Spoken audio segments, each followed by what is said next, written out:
Balik lagi bersama gue Ilham di konten otomotif. Dan kali ini videonya juga masih sama seperti video-video sebelumnya. Itu video tentang mereview motor Honda NSR 150 RR.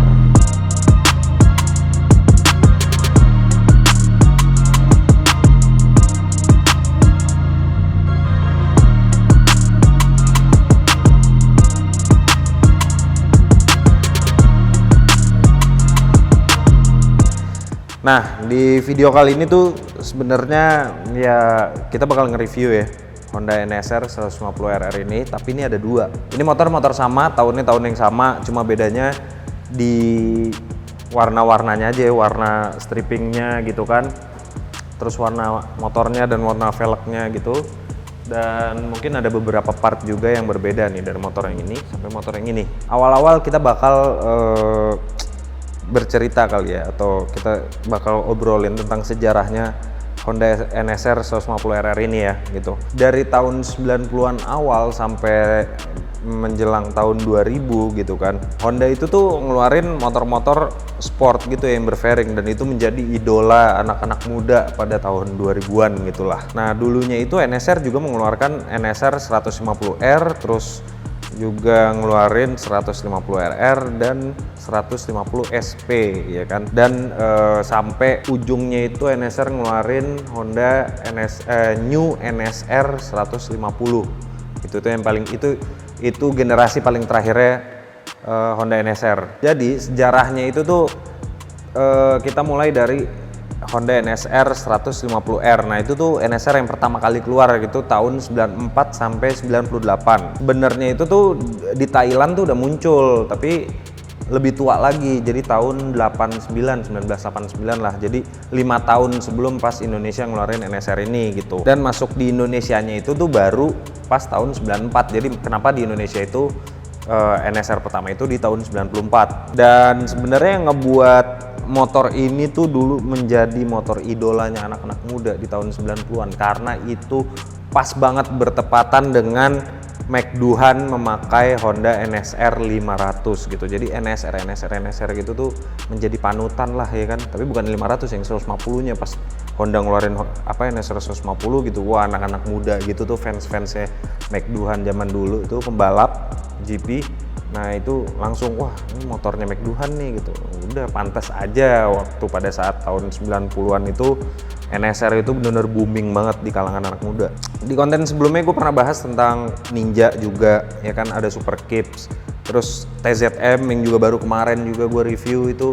TZM punya teknologi yang namanya YPVS itu kan, yang tentang valve system itu, dan NSR pun juga mempunyai teknologi tersebut.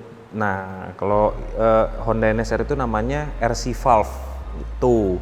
Nah, sebenarnya cara kerjanya sama aja sih ya, dari Ninja juga, terus dari TZM juga ya. Pokoknya itu tentang katup lah, katup yang ngebuka dan menyuplai angin gitu kan, lebih kencang, jadi motor tenaganya tuh nggak ada putusnya gitu, dari putaran bawah sampai atas gitu kan, jadi ngisi terus gitu panjang gitu. RC valve itu sendiri mempunyai singkatan dari Revolutionary Control Exhaust Valve. Kalau TZM itu YPVE, kalau ini RC valve. Tapi ini kalau NSR itu tuh udah canggih karena diaturnya itu buka tutupnya dari CDI-nya langsung gitu.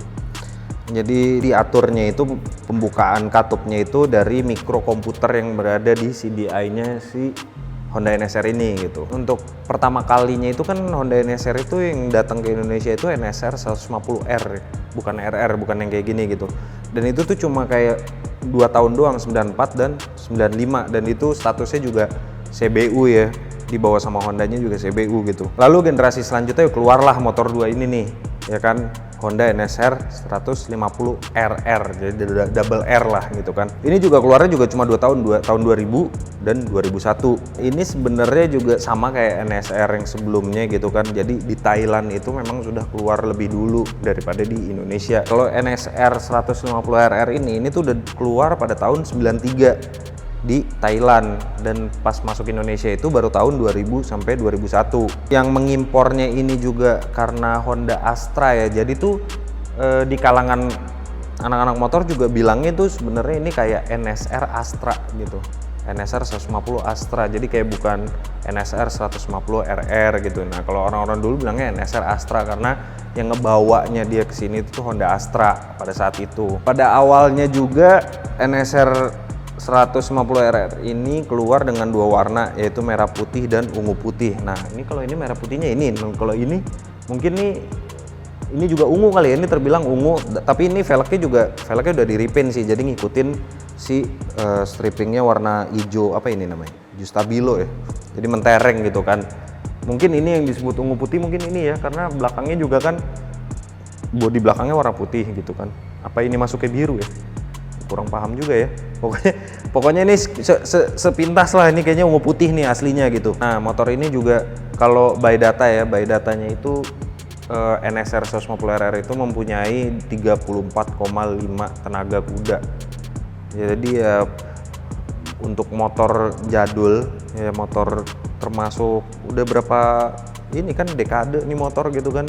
Pada awal keluarnya 34,5 horsepower tuh udah kenceng banget. Nah terus uniknya juga motor ini tuh mempunyai velg yang belang. Jadi aslinya itu yang depan itu ukuran 17, yang belakang ukuran 18. Dan bobotnya NSR ini cuma 116 kg gitu kan. Motor ini enteng, udah larinya kenceng ya kan. Motornya enteng gitu. Ini baik-baik deh orang bawa motor ini. Dan waktu pada saat NSR 150 RR ini keluar, juga harganya itu masih di bilangan nggak murah juga sih. Maksudnya tengah-tengah lah dia dibanding TZM gitu kan. Dan kenapa itu juga menjadi salah satu faktor kenapa ini tuh jauh lebih diminati oleh anak-anak muda ya dibanding TZM yang kemarin udah gue bahas tuh, karena juga dari warna juga mentereng gitu kan, racing look banget kelihatannya juga. Terus bentuk motornya juga, bentuk fairingnya juga keren, dan motor juga kencangnya juga mungkin beda-beda tipis ya, bisa dibilang sama lah ya, dan harganya juga di bawahnya TZM gitu, dan Honda lagi, dan itu juga yang make juga McDuhan kan. Ini jadi ini motor McDuhan versi kecilnya gitu. Itu menjadi salah satu faktor kenapa Honda NSR waktu itu lebih booming dibanding motor-motor berfairing yang lainnya. Dan sekarang itu tadi gue ngobrol sama ownernya, ini namanya si Mas Adit, masih sama dengan owner yang Yamaha TZM yang kemarin juga udah gue review. Dan dia tuh katanya juga ngobrol-ngobrol sama orang gitu, ngebahas tentang harga motor ini sekarang gitu, di zaman sekarang nih, tahun 2023. Dan ternyata motor ini mencapai harga 100 juta ke atas. Yang dia tadi kasih tahu ke gue itu sekitar kisaran 110 juta ke atas lah. Jadi motor pada saat dulu lu belinya cuma 11 juta sampai 12 juta lah paling ya, 11 sampai 12 lah. Sekarang naik 10 kali lipatnya tuh. Jadi kayak lu nyimpen emas sih sebenarnya. Makin lama harganya makin tinggi gitu kan, 10 kali lipat coy.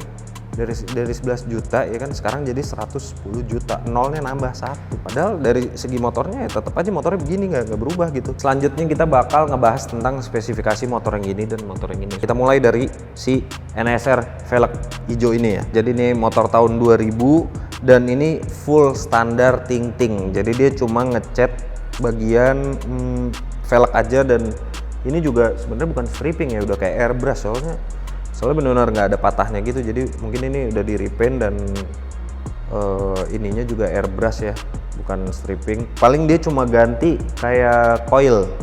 Nah coilnya ini udah memakai coil Yamaha YZ tuh, standarnya anak-anak 2 tak lah ya, memakai coil gitu kan.